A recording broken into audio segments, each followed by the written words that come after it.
Halo kawan-kawan semua, kembali lagi bersama saya di channel Investor Logis. Kali ini kita akan coba membahas tentang pertanyaan-pertanyaan dari kalian.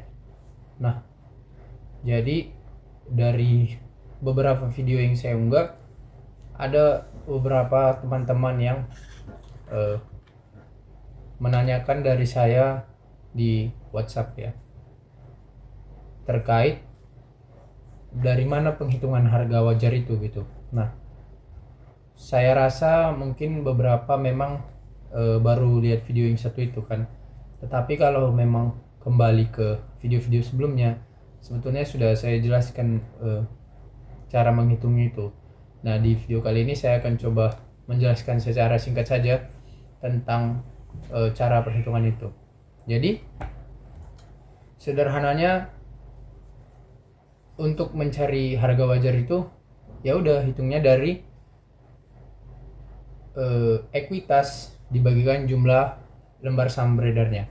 Nah, ekuitas ini datang dari mana? Datangnya dari aset lancar dikurang dari aset dikurang liabilitas. Dapatlah ekuitas. Kemudian ekuitas dibagikan dengan jumlah lembar saham beredar perusahaan tersebut. Jumlah lembar saham beredar dan ekuitas ini dapatnya dari mana? Dari laporan keuangan. Makanya kalau kita mau menganalisa, kalau kita menggunakan aplikasi Stockbit, di situ ada tulisannya current share outstanding. Nah, di situ ada tulisannya sekian M gitu kan, tapi di situ tulisannya B. B itu dibaca billion, artinya miliar. Nah, kalau misalnya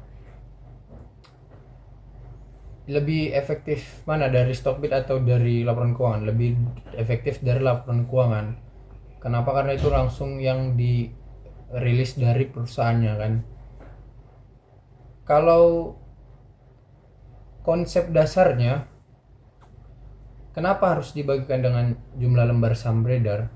Karena harga yang ditunjukkan di aplikasi sekuritas kalian itu kan harga per lembar gitu kan. Nah, jadi ekuitas itu sumbernya dari aset dikurang hutang. Jadi itulah nilai namanya, value. Nilai si perusahaan itu. Kalau misalnya perusahaan itu diakuisisi, misalnya dibeli orang gitu, berapa dinilai perusahaan ini? Semua ikut peralatannya, ikut sistem kerjanya, ikut berapa gajian per bulan, semualah udah dihitung di situ kan. Nah, segitulah nilainya. Jadi ketika kita bagikan ekuitas, nilai si perusahaan, nilai buku si perusahaan ini dengan jumlah saham beredarnya, makanya dapatlah harga wajar per sahamnya gitu. Kalau misalnya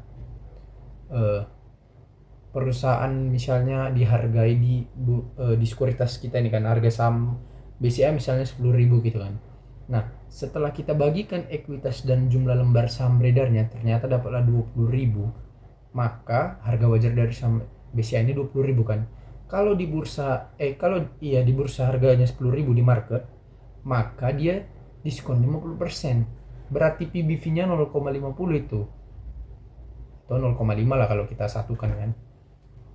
Nah, begitu sederhananya konsepnya. Jadi, price to book value itu adalah rasio yang menghitung harga wajarnya itu.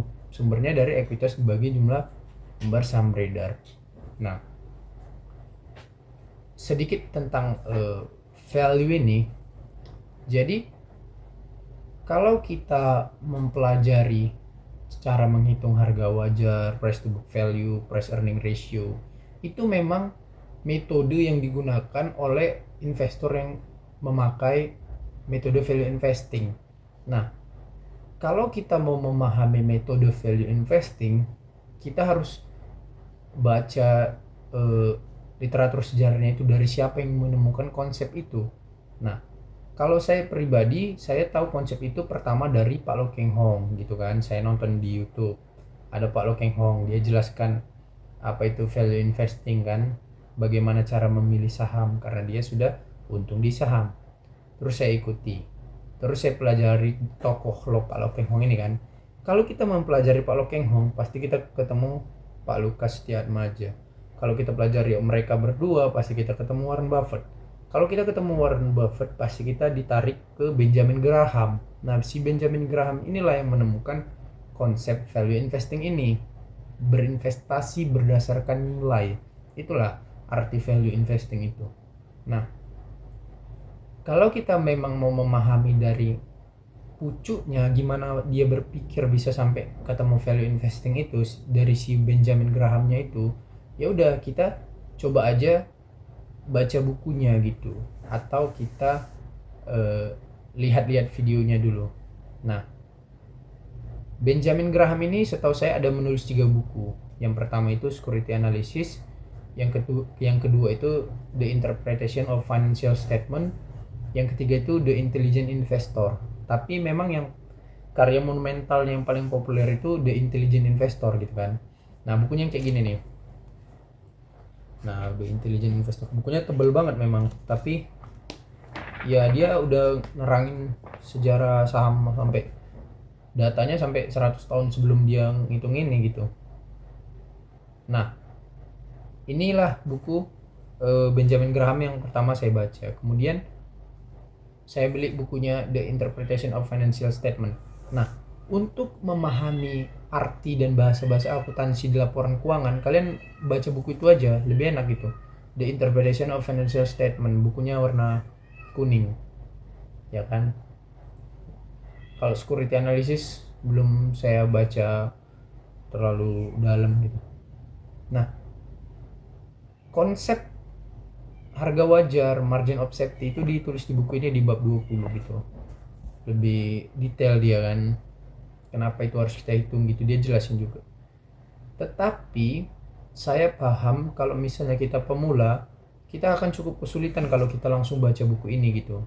Kenapa? Karena memang dia menjelaskan dasar-dasar, tapi dia memakai barang contohnya itu bursa Amerika gitu, Dow Jones, Nasdaq gitu kan. Nah, jadi akan cukup sulit untuk merelevankan ke kita gitu, ke bursa kita. Oleh karena itu, saya lebih merekomendasi kalau untuk kita itu yang pemula betul-betul mau belajar tentang value investing ini, pelajarilah Pak Lo Keng Hong gitu. Yang pertama, ya minimal kita tahu dulu lah Pak Lo Keng Hong ini siapa. Kita searching aja di Google kan, searching di Google Pak Lo Keng Hong, nanti muncul itu Wikipedia-nya kan. Terus bacalah apa tulisan-tulisan tentang dia gitu kan, artikel-artikel tentang dia. Kemudian ya udah searching aja di YouTube gitu, nanti ada itu ceramah-ceramahnya atau dia paparan lah gitu kan tentang investasi. Nah, kalau Pak Lo Keng Hong ini, kalau dia ngasih materi pelajaran, materinya itu aja, dia sederhana banget, jadi gampang dipahami gitu.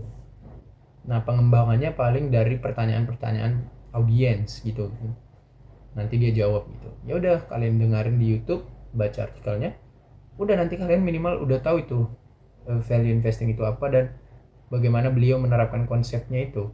Setelah itu ya udah, kalau kalian memang mau lebih lanjut lagi mempelajarinya biar lebih paham lagi, bacalah buku tentang dia. Ada buku Pak Lo Keng Hong yang buku biografinya ditulis oleh Pak Lukas Setiatmaja, sahabatnya. Jadi buku ini bukunya. Nah, ini bukunya. Nah, jadi di buku ini Pak Lukas ini menuliskan sejarah Pak Lo Keng Hong ini, bagaimana beliau ini sampai pada metode value investing dan berinvestasi sampai sukses hingga sekarang gitu kan. Dari ya orang biasa kayak kita juga, investor retail gitu.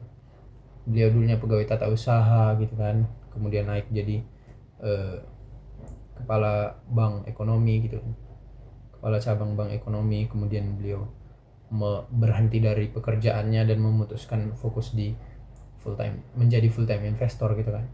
Nah, buku ini bagus sekali untuk kita baca karena bahasa yang digunakan sangat sederhana kawan-kawan. Kalau kita yang awam pun kita bisa langsung paham juga gitu apa yang dibicarakan di sini gitu. Jadi sederhananya itu aja sih untuk perhitungan harga wajar ini kawan. Oke, itu aja dulu. Semoga bisa bermanfaat dan terima kasih. Sampai jumpa kembali di video berikutnya. Halo kawan-kawan semua, khusus untuk kamu yang masih pemula dan dari nol sekali, saya sudah menyiapkan ebook untuk belajar langkah-langkah investasi saham dari nol lewat ebook ini.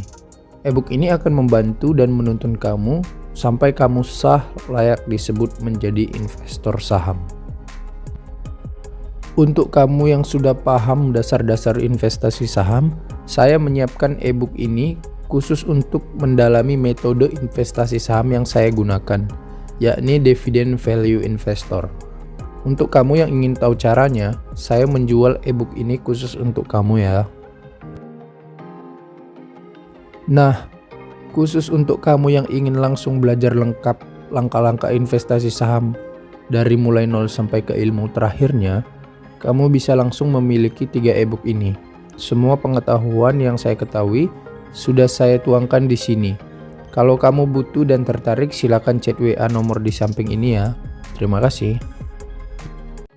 Nah, untuk kamu yang berminat belajar kelas online private ataupun offline, silakan hubungi nomor di bawah ini ya.